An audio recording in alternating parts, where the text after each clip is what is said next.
Hey, welcome back to the Disney Plus Everyday Challenge, and today we have Kiff. This is an animated series. It is one season. That's one season? It's actually really good. I really like it. It's 15 episodes. I thought there were more. Maybe only 15 are on Disney Plus. I don't know. But it's 15 episodes, and they're about 23 minutes long each, and there's usually 2 stories in each because children have small attention spans. We've seen that on pretty much every animated series that we get on Disney Plus for the most part in the modern era. This is from, 2023? This is from this year. So, okay, maybe not all the episodes are on here yet. It's maybe still in production. That's kind of great. It's done by the people at Titmouse Inc., the animators who do everything from Rick and Morty to Venture Brothers to a lot of Adult Swim stuff. Big Mouth on Netflix. They do a lot of adult, mature stuff, let's just say. And but they do a lot. They do Star Trek, Lower Decks.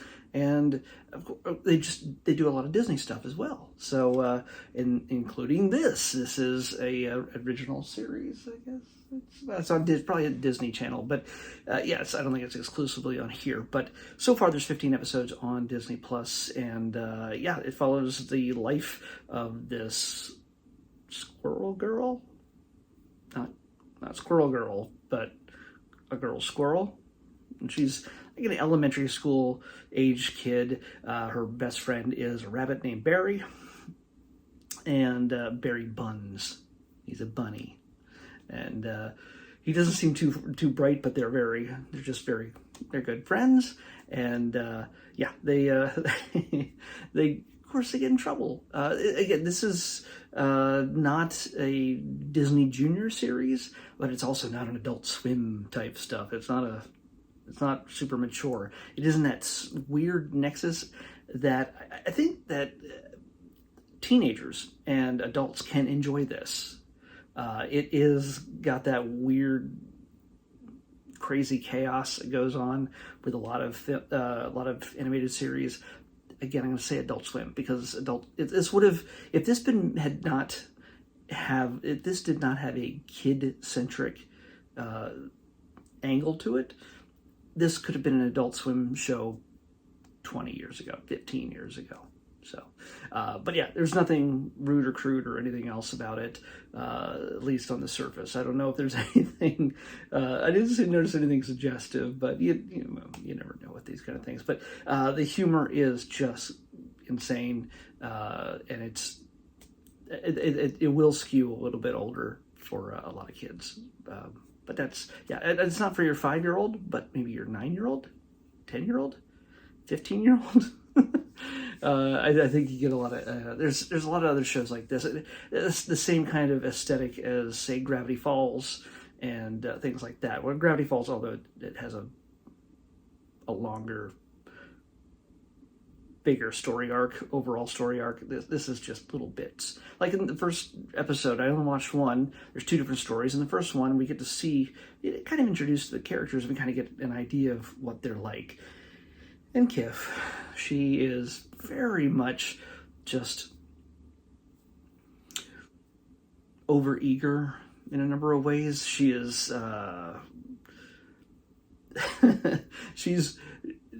she wants to be the first in a lot of things, because nobody remembers the second person. She wants to be the first person, and she is very much intense. She's intense, let's just say, to the point where everybody's just like, what? This is not a big deal. There's a new water fountain being installed in the hallway at school. She wants to be the first one to cut the ribbon, drink from the fountain, and everything else. Well, of course, something happens that turns out that her mom wants her to stay home from school because she seems to be sick. She doesn't think so. She needs to be there. And so, yeah. Can she trick her dad into letting her go to school? We'll see. Dad has some incentive.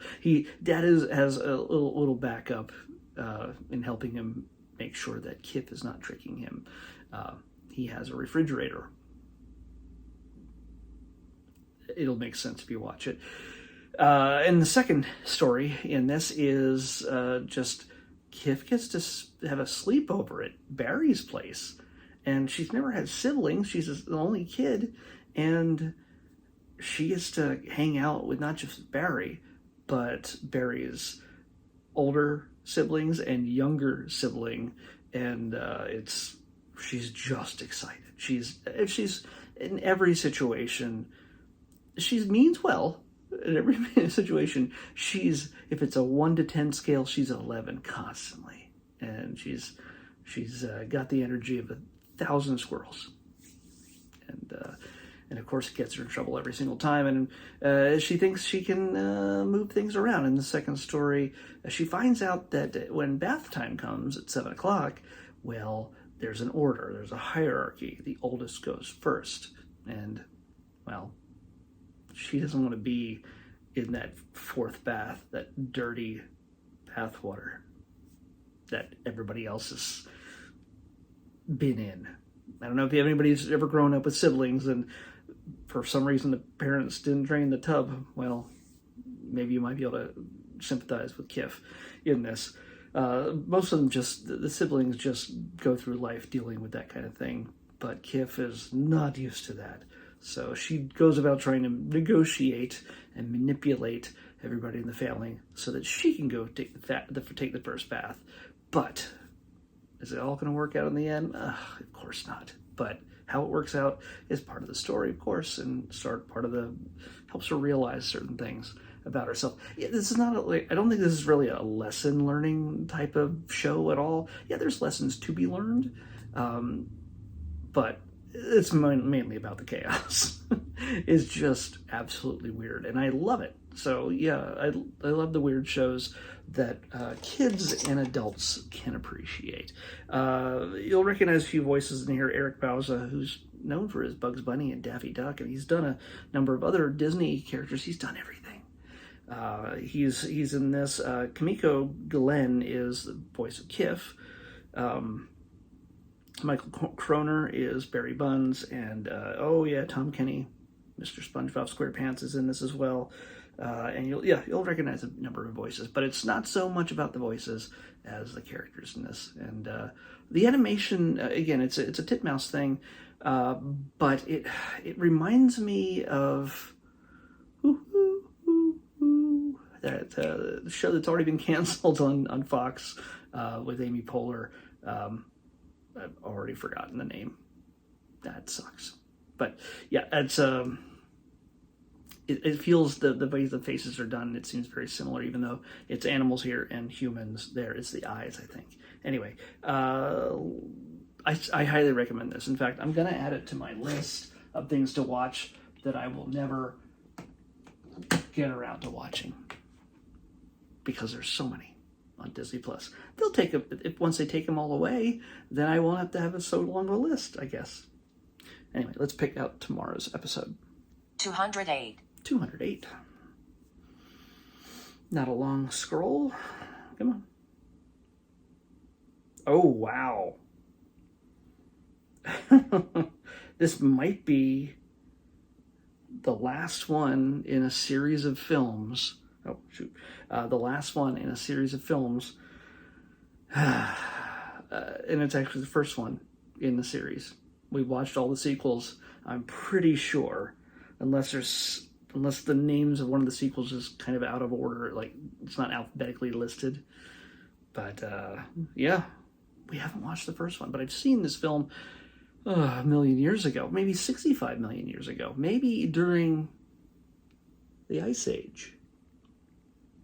Yeah, we're going to be watching the first and the last for this show, anyway, of the Ice Age films, the original.